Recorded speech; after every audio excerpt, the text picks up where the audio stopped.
Ngayon si Engineer Amado Elson Egarge, ang pinuno po ng Provincial Disaster Risk Reduction Management Office po ng Aurora Province. Sir, magandang umaga po. Good morning po, Sir Ted. Opo. Sa ngayon po, meron na ho ba kayong report? Meron ho bang casualty or injured or missing sa lalawigan? Sa ngayon po, Sir Ted, wala pa naman pong reported at wag naman po sana magkaroon. Opo. Praise God. Ano po? Sa ngayon ho, ano so far ang pinakamatinding pinsala sa ang lugar ang iniwan itong si Uwan dyan sa inyong lalawigan? Ang pinakang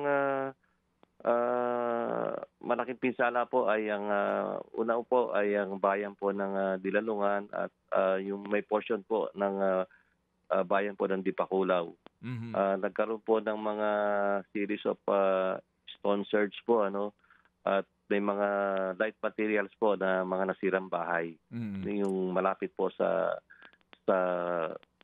facing Pacific Ocean po. Opo. Yes, sir. So sa ngayon po, sir, klaro na ho ba na umabot ang storm surge sa ilang kalsada sa highway mismo? Kumbaga, lagpas na po nitong mga resort areas dyan, mga kabahayan along the shore? Yes po, katulad nga po nung kahapon, report namin na halos yung isang karsada nga po doon going to Dilalungan, Kasiguran, ay naputol po gawa po ng storm surge. At yung nga po problema namin ngayon, ma-isolate po yung tatlong bayan po, yung Dilalungan, Kasiguran, Dilasag dahil nga po sa mga daan na naputol. At may mga series din po ng landslide. Opo. So yun ho bang zigzag road papunta ng Kasiguran na nagkaroon ng mga landslide?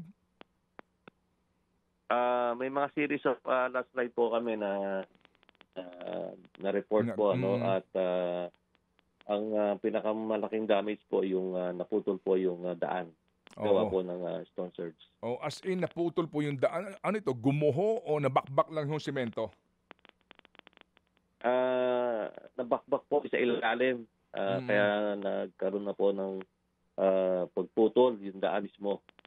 Gawa po nung stone surge. Sa lakas po nung pressure. Opo, naintindihan po natin. Sa lahat po ng mga bayan, meron ba kayong komunikasyon na po, Sir Engineer? Nakausap ko na po si Mayor Biboy Vargas po ng Dilalungan at yung nga po ang report niya na ongoing pa rin po yung kanilang assessment. Pero wala naman po silang reported na casualty. Oo nga po, yung po magandang balita dyan. Pero sa Dinalungan po, yung lahat ho ng area ng tabing dagat doon, na evacuate po yung mga tao kasi nga we expect na ano ho ito, mataas ang storm surge. Yes po.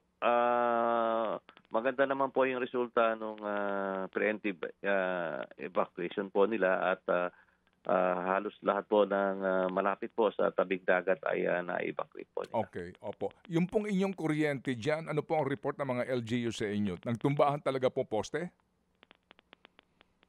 Wala naman po. Dito po sa area namin, bagabat siya i-brown out ngayon, kahapon pa, wala naman po, base po sa aming clearing operation kagabi, ay wala naman po kami nakita mga nagtumbahang poste. May pailan-ilan po, diyan po sa Dilalungan, may pailan-ilan po na mga nagtumbahang poste. Sa Kasiguran po, wala naman po silang reported at ganoon din po sa Dilalungan, sa Dilasag po. Engineer, meron po kayong sinabi, 'di ba, yung naputol na tulay ay merong na-isolate, tama po ba 'yun? Na-isolate yung ibang bayan, papaano Hindi po siya tulay. Kalsada, Hindi po siya tulay, daan po siya talaga. Oo, kaya lang po yung kabila po kung side na ay yung nga po yung galing sa dagat. Okay. Na nag-cause po ng stone surge. Kinain po yung mismong daan, kaya naputol po. Pero maitatawid po yung mga tulong na para doon sa ilang bayan nga po yun, Engineer?